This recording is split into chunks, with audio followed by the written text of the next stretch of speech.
The Lakers technically have 14 players on their 15-man roster, which sounds like they should just add one more, right?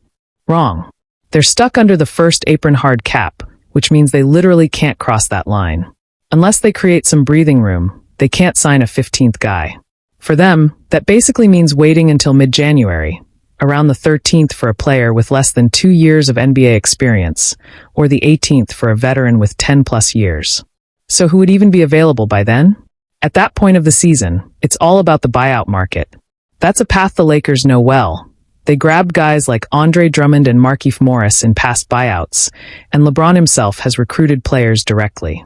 So the real question is, are the Lakers going to lean on the buyout market again to patch their last roster spot? Honestly, it might be their only option. And honestly, the buyout market might be their only realistic path. Like I said, it usually heats up around the trade deadline, sometimes even right before. That's when several players hit free agency, and rosters start to look very different from how they look right now. Not necessarily because of trades, though that's possible, but more because teams reevaluate what they actually need. And with the Lakers, there are just too many ifs hanging over this roster. If Marcus Smart, Jared Vanderbilt, and Rui Hachimura can stay healthy, big if. If Jake LaRavia can not only stay on the floor, but actually turn into a decent three. And D-Wing, again if. If DeAndre Ayton can finally play the role they desperately need, another if. It's a roster full of question marks. By January, they'll know exactly what they're missing. And that's when the buyout market could give them a shot at fixing it. By then, the Lakers could be hunting for almost anything. A wing, a center, a backup big, or even another guard. That's the whole point of waiting. You don't know yet what the real hole on the roster will be.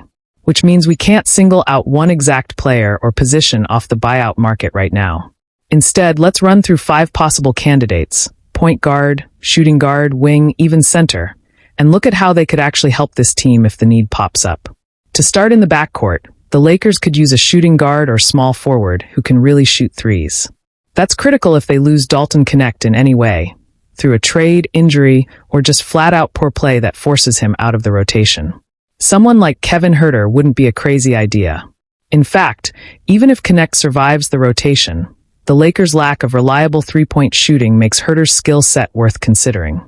If the Lakers' few three-point shooters can't hit shots or get hurt, guys like Rui Hachimura, Austin Reeves, or even Dalton Connect, who might not crack the rotation anyway, then Kevin Huerter becomes a real option. He's more than just a shooting guard, big enough to slide to small forward. And while he's no lockdown defender, he's not a disaster either. His defensive BPM is only -0.4, basically right around league average.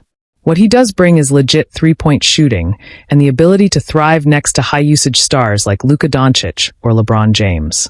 That makes him a solid buyout candidate if he becomes available. And the reason he might hit the buyout market is simple. His contract is bigger than his actual value, and he's stuck on a team going nowhere fast. Right now, that's the Chicago Bulls, a franchise that keeps pretending it's competitive, but is clearly spiraling. If or when they finally wake up, Huerter could be cut loose, and the Lakers should be ready. Given all the guards the Bulls already have, and the young players they're trying to develop, it's hard to see Kevin Huerter getting a major role in their rotation.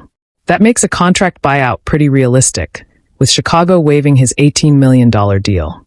Huerter would probably give back some money, and the Bulls would once again stay under the luxury tax, a line they always seem terrified to cross.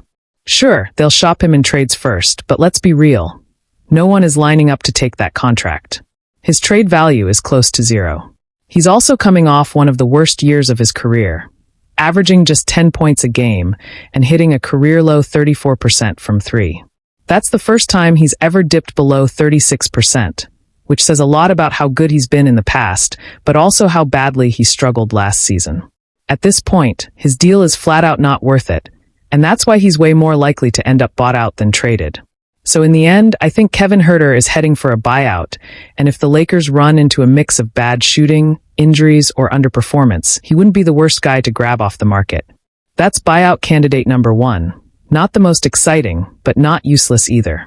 But if we're talking about a bigger name and someone who could actually make an impact, CJ McCollum jumps out as a possibility. Now, I actually think he's more of a trade candidate, since he's still productive and has real value. Last season he averaged 21 points, 4 assists, shot 44% from the field, and nearly 37% from three. Numbers that still matter. But here's the problem. He's locked into a massive contract, making around $32 million next season. That's a heavy price tag that makes him tough to move in a trade. And it raises the question of whether a buyout down the line might actually be more realistic than people think. Even with solid production last season, CJ McCollum is already 33 and about to turn 34, and that age tag makes his contract even harder to move. Yes, he's still basically a 20-and-5 guy who can run both guard spots, handle the ball, play off the ball, and knock down threes at a high rate. But despite all that, the market for him in a trade won't be strong. Realistically, I see Washington hanging on to him until the trade deadline because he's a respected veteran who can at least guide their young players. Still, if no team bites, then a buyout becomes a real possibility. And if that happens, the Lakers should absolutely take a look. If injuries pile up, if their backcourt disappoints, or if someone like Gabe Vincent, Marcus Smart, or even Dalton Connect underperforms, McCollum could step in as an upgrade. For all his flaws and age, I'd still have real interest in him as a buyout pickup. Right now, the Lakers don't exactly need CJ McCollum, but that could change fast, and if it does, I'd be open to signing him. If he hits the buyout market, plenty of teams would line up for him, but a call from Luka Doncic, like the ones he already made to DeAndre Ayton and Marcus Smart, might tip the scales in the Lakers' favor. So keep that in mind if McCollum becomes available around the deadline. But if not him, maybe his current teammate Chris Middleton could be the answer. On paper, he actually fits this Lakers roster really well, giving them a big wing who can stretch the floor and even play a 3 and D role. For most of his career, he was exactly that before evolving into a legit second option next to Giannis Antetokounmpo, often being Milwaukee's go-to scorer in the fourth quarter. He's an NBA champion, a 3-time All-Star, and when he's healthy, still a very productive player. The problem is that when healthy, part has become the real story with him. Unfortunately, the big question mark with him. Can Chris Middleton stay healthy? Can he remain on the court to actually help a team and make a postseason push with them? Can he even remain healthy for a postseason push? That's the big if, and therefore the big question mark with Chris Middleton.